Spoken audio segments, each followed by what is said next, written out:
25 mai 2005, le Grand Milan AC affronte la redoutable équipe de Liverpool en finale de la Ligue des Champions au stade Atatürk à Istanbul. Les Milanais, vainqueurs de l'édition 2002-2003, sont bien décidés à retrouver leur couronne. Ils réalisent un sans faute jusqu'ici. Sortis premiers d'un groupe composé du Barça, du Shakhtar Donetsk et du Celtic Glasgow, les Milanais ont ensuite vaincu Manchester United, l'Inter de Milan et le PSV Eindhoven de Philippe Cocu pour se hisser en finale. Les Reds de Liverpool, eux, sont difficilement sortis de leur poule en se qualifiant à la dernière journée face à l'Olympiakos de Rivaldo.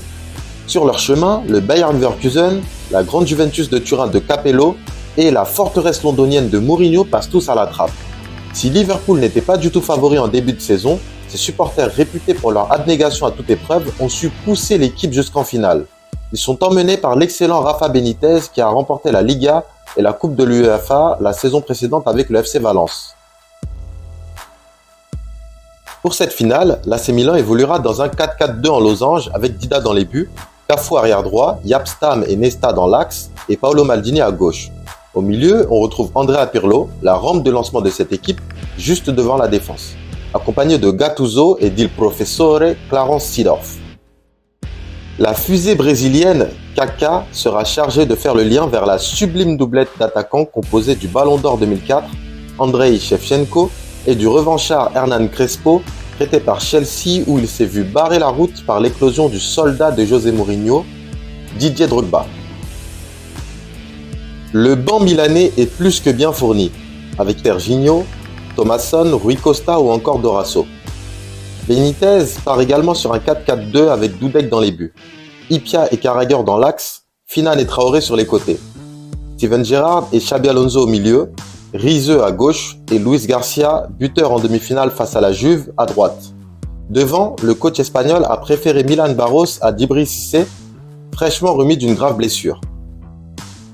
Les expérimentés Vladimir Smisser et Dietmar Hamann sont sur le banc. Le match débute à peine que Seedorf trouve Kaká sur le côté droit. Le Brésilien percute et se fait faucher par Djibi Traoré. L'arbitre accorde un coup franc au Milanais. Andrea Pirlo se charge de le tirer et d'un centre travaillé, il trouve le pied droit d'Il Capitano, Paolo Maldini, qui d'une reprise de volée montre la voie à suivre au peuple rosonero. Il inscrit à ce moment-là le but le plus rapide de l'histoire des finales de la Ligue des Champions et rappelle au monde entier que l'AC Milan ne mange pas à la même table que Liverpool.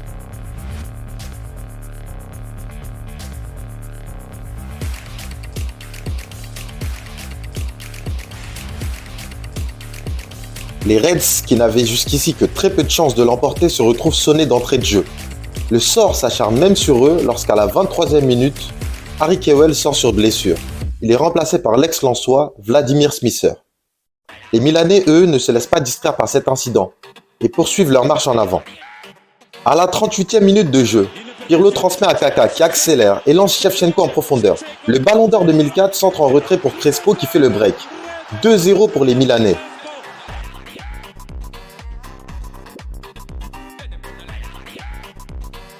Juste avant la mi-temps, Kaká encore lui dépose un caviar dans la course d'Hernan Crespo qui d'un somptueux piqué trompe la vigilance de Jerzy Dudek.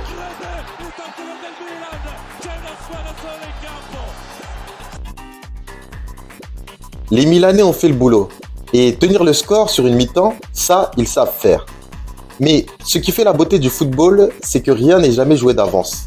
Dans les vestiaires adverses, le capitaine emblématique des Reds, Steven Gerrard, prend la parole et parle avec le cœur pour remobiliser ses troupes, tandis que les supporters anglais entament le fameux « You'll never walk alone ».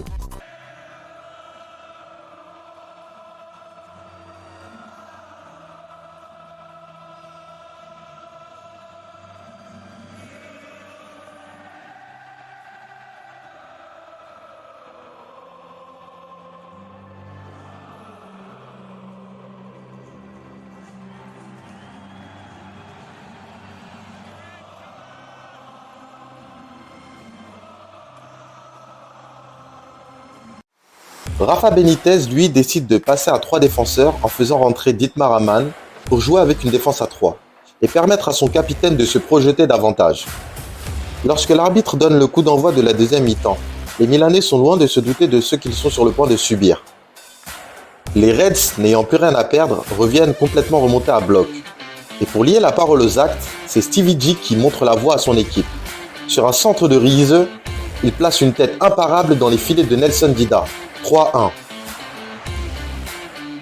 Le flou s'installe alors dans la défense milanaise et Liverpool en profite. Seulement 2 minutes s'écoulent avant que Vladimir Smisser, d'une frappe limpide aux abords de la surface, ne vienne réduire le score à 3-2. Les Milanais tentent de garder leur calme. Après tout, comment une équipe composée de joueurs aussi expérimentés au plus haut niveau pourrait-elle perdre le fil dans un match d'une telle importance? Les Reds, eux, sont entrés dans la zone. Métamorphosés, ils amorcent une nouvelle attaque. Milan Barros d'une belle déviation trouve Gérard dans la surface qui s'apprête à finir avant que Gattuso ne le retienne par le maillot. Penalty. Xabi Alonso le tire, mais Dida l'arrête. Le milieu de terrain espagnol a bien suivi et permet à son équipe d'égaliser. 3 buts partout. Les Reds ont réussi à faire tomber le grand Milan de son piédestal en seulement 7 minutes. En prolongation, Shevchenko sera tout près de marquer le but de la victoire, mais il trouvera Dudek par 2 fois sur son chemin. C'est justement l'Ukrainien qui, contrairement à 2003, où c'est lui qui avait donné le but de la victoire à son équipe, se rate cette fois-ci et permet aux Reds de soulever la coupe aux grandes oreilles dans ce que représente jusqu'aujourd'hui la plus belle finale de l'histoire de la Ligue des Champions. Plusieurs questions se posent alors, dont la plus importante. Ce qui s'est passé ce soir-là était-il de l'ordre du miracle ou bien du génie tactique de Rafa Benitez combiné à la rage de vaincre de Stevie G?